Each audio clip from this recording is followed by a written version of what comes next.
Have you been as drawn in to the train wreck that is Audra Winter, like I have? Or have you already realised that the way she's behaved, particularly after her book launch, is really not the way a professional author is going to be able to sustain their career? If you're interested in why I would never be like Audra Winter and the couple of things that I have heard from her own mouth via her TikTok videos that has concerned me, then this video could be for you. Now, as I say, I likened it to a train wreck. For those of you who don't know, Audra Winter impressed an awful lot of authors, including myself, with her absolutely amazing marketing skills that managed to get something like 7,000 odd pre-orders for their book before anybody had had a chance to read it. And unfortunately, when many readers got their copy of the book, because no, this wasn't a scam, she sold pre-orders for her books and she sent those books out, but that book was woefully unprepared for being published. I have heard everything from people saying it's crap to people saying it needs a lot of work, and yet it was sent out as a finished product. And the readers were understandably disappointed. Now, I do want to make a point here, reiterate my point. I don't believe that Audra Winter scammed anybody. I believe she was so hyped up with her own feelings of self-confidence and her belief in her world that she genuinely believed her book was good. And it seems, if you read between the lines of some of the things she said, that she really didn't pay attention to those people who perhaps were in a position to suggest it needed work, like her previous two editors. Now, only time will tell if her next editor, which she has employed in-house, I notice, has a better luck in being able to convince Audra that she needs to change her writing style and she needs to change the way she has actually written the book. We won't know until the next revised edition comes out, which I believe at the time of recording, which is about the middle of September 2025, she is talking about putting it out next spring, March, April, around that time, 2026. And apparently there will be new artwork, there will be new sprayed edges, there'll be a new cover, when all anybody was trying to convince her was that she needed to focus on the story. It is fine for any one of us to have these grand ideas about having a big franchise and, sort of going in maybe into video games or films, movies, TVs, whatever. But if your core story is no good, then you've got nothing. But that's not what I wanted to talk about today.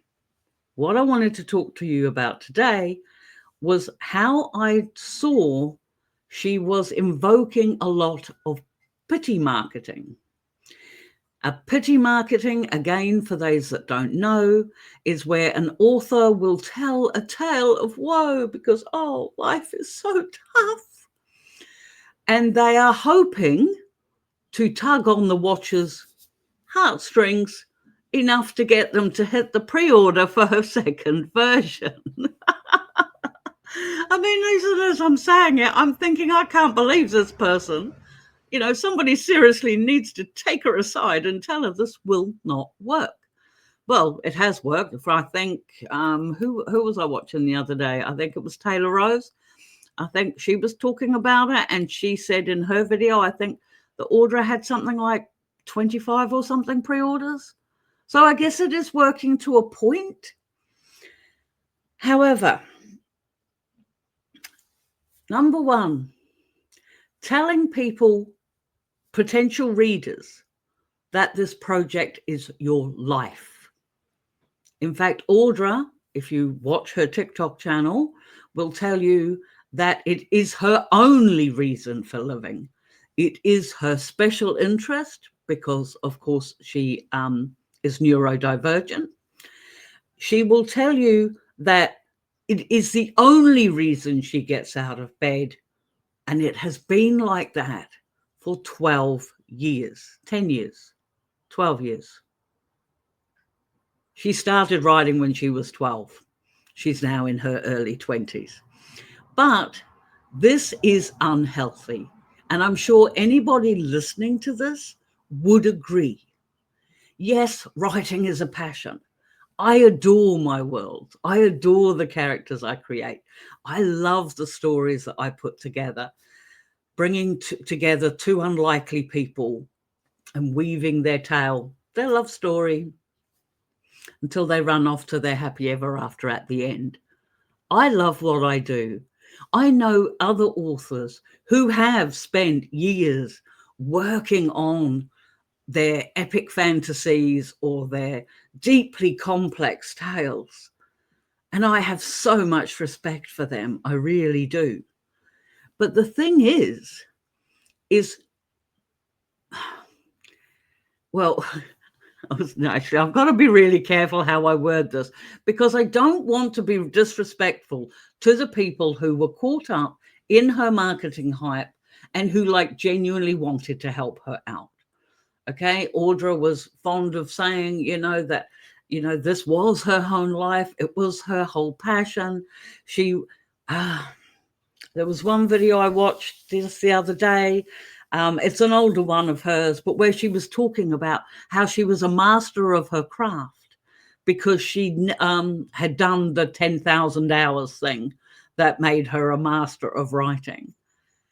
If you're not listening to critique and you're not growing in those 10,000 hours, if you maintain writing the same way you did at 12 as you do it when you're 20, when you're 24, you are not a master. You are a master of writing like a 12-year-old. You are not a master of writing full stop. Nobody is.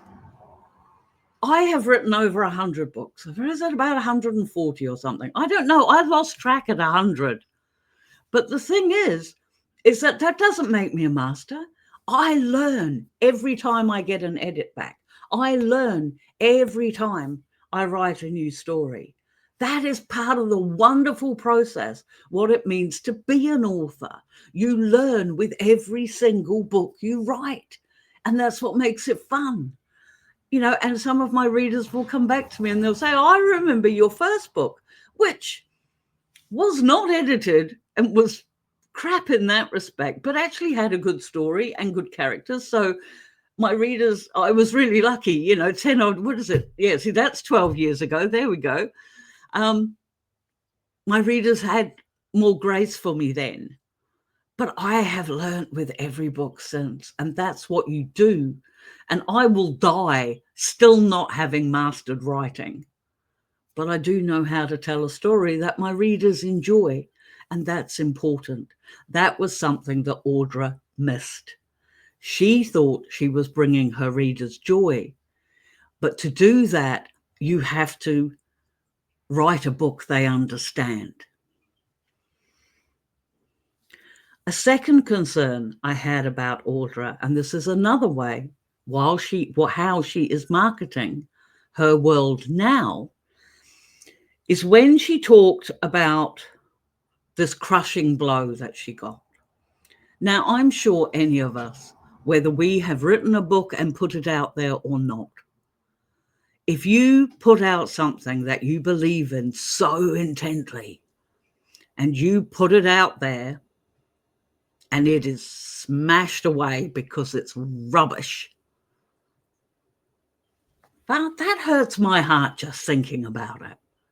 And yet a writer, every writer, it doesn't matter who, every writer, every songmaker, every artist, every person in the creative field, it doesn't matter how much they've done before or how much they want to do in the future.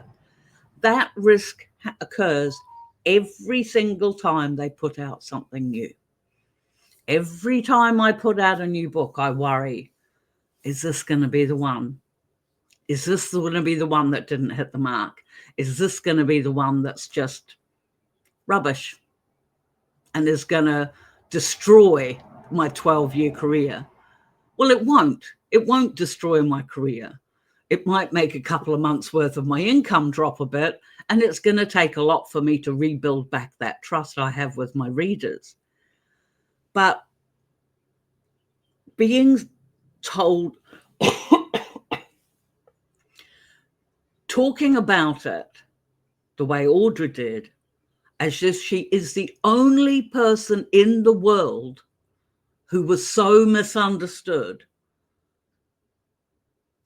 And then at one point, I think she tried to make out that it was because somebody did a negative review on a video, and then suddenly that rippled through the thing, and apparently she'd been getting positive reviews from before that. Her Goodreads score doesn't suggest that at all.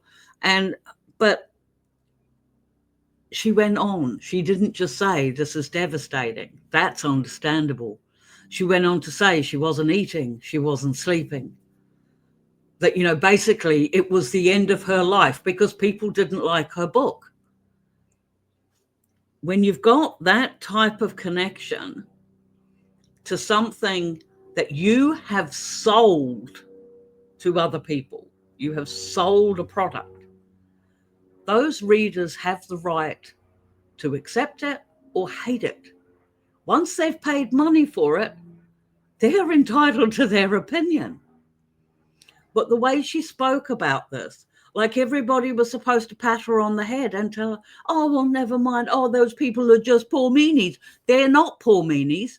They were customers who spent a lot of money on her books. And no, as I say, reiterate the third time in this video, I do not believe she scammed anybody.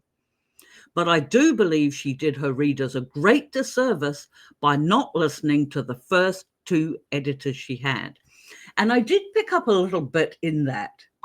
And I'm not sure, I'm not sure if it was just me that thought that or if somebody else had picked it up on. There is so much about this online.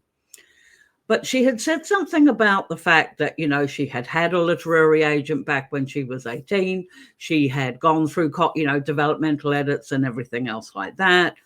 And then there is, again, conflicting stories as to, did she get dropped or did she choose to leave? Depends on when you listen to her. If you listen to her back in the day, she was crying because she'd got dropped.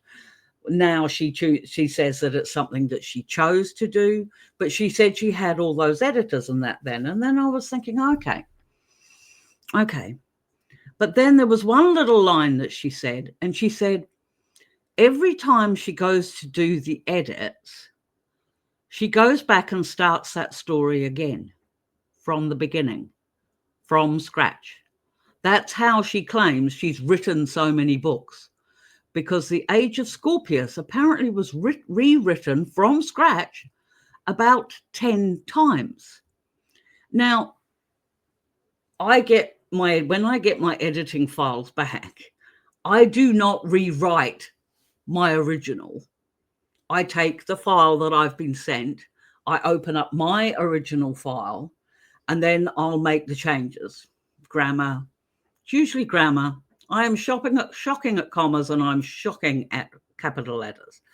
And I will make the changes in my original file. But if I see a page full of red lines here in the edits, I am not rewriting the corresponding page on my file. I am just making those changes. And I think this is like another little disconnect that Audra hasn't clicked yet.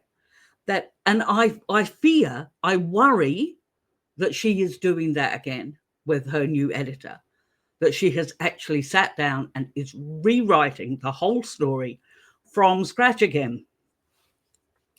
You can't make this stuff up. But anyway, my concern was that thing about not eating, not sleeping, being absolutely gutted, her world shattered, and it was all about I. There was nothing there about I felt bad disappointing my readers. I felt bad because I didn't listen to my editor. Nothing. Just I. It was as if, and this is how it came across to me, and this is my opinion, she had determined that because she had built this big book up in her marketing efforts and had definitely done really well with her pre-orders, that somehow that was meant to mean more than the way the book was received by her readers. And that those health issues, not eating, not sleeping, feeling as though her life was over, talking about, I'm going to have to stay alive. You do not put that shit on your readers. I'm sorry, but you don't. And I'm sorry if that was a bit of a jump scare, but that actually made me really angry, because that is not the way you talk to your readers. Your readers had an expectation that was of a book that was going to be as good as your marketing, and it wasn't. So, sorry, I shouldn't get heated about that. But I was really annoyed because, again, Audra wasn't taking any accountability. She wasn't taking any, it was accountability. I should have just stuck with that. And she was effectively blaming her readers for making her feel bad. How about making her taking accountability for the fact she made her readers feel bad because she gave them a dud product? The final thing that I wanted to mention here, and why I know that Audra and I, as fellow authors, have absolutely nothing in common, is because she said that authors should uplift and support each other. She then went on to expand that statement to include artists and all creatives. But for some reason that Audra doesn't understand, she does not believe that the author community is supporting her and her book, that they haven't rallied to her side, that they aren't promoting the crap book she wrote. And that really annoyed me. I have talked to you, a lot of you, many times about the importance of genres. I've talked to you when I talk about marketing for free and things like that, and being part of, social media and in various groups on Facebook and things like that, that you find you find your people, you find your genre thing, you find your little clique. And I know how important those people are. I know that if one of my author friends is having trouble for some reason, like, and I'm talking about past events, but things like hurricanes, or if they've lost their house, or they've had a sudden illness, and immediately authors are rallying round. They are writing short stories for an anthology. They're doing charity anthologies, and they're doing things like that. And they're all supporting each other. When anybody, when we kept getting banned off of Facebook for doing silly things like showing off topless men, then other authors would come on and say, oh, this particular author is on a suspension or on a ban at the moment. She's just put a new book out. Can you share it? And everything else. Like, the MM author community, I know for a fact, is really supportive. I know that works the same in science fiction, in mystery writing, and things like that. But to have those authors support you, you have to be a part of that community. And I'm afraid that what Audra had done pretty much from the very beginning was she tried to set herself up as being above everybody else. Her comments about how she didn't think anybody else in the history of book selling had sold that many pre-orders in one go, and things like that. If you want to be a part of the author community, then you have to be a part of it. Not above it, but a part of it.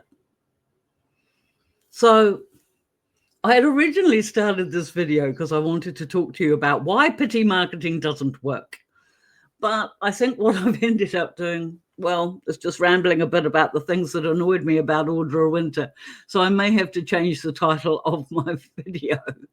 But I hope that somewhere in there, like whether you've put books out before or whether you're in the process of getting your book ready to put out, maybe Audra, I do know, I have heard from authors or authors who, potential authors, that what happened with Audra is scary. And yet I don't think it is, because I think if you go into your marketing with common sense, that if you show a bit of humility, that if you make a mistake or the book is no good, then you apologize. You take accountability, because the person who is responsible for your book ultimately is you. It is your choice if you employ an editor or not. It is your choice if you decide to listen to your editor or not. It is your choice ultimately who makes the decision that your book is ready or not ready to be put out. And so you're the one who becomes accountable if it doesn't work. And I would put my hand up the same way just for that.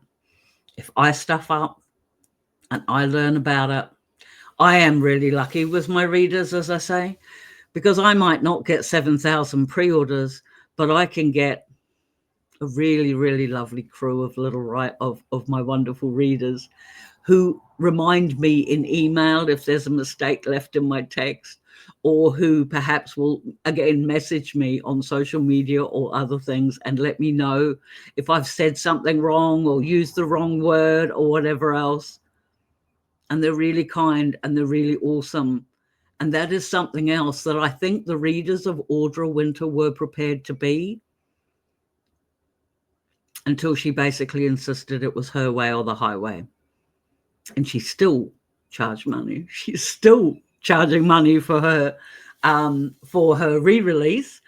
And the last thing I heard was that she had apparently was banning critique comments on her Patreon and trying to get people to go onto a paid Patreon tier because she's got 20 odd artists and an editor now to pay in-house.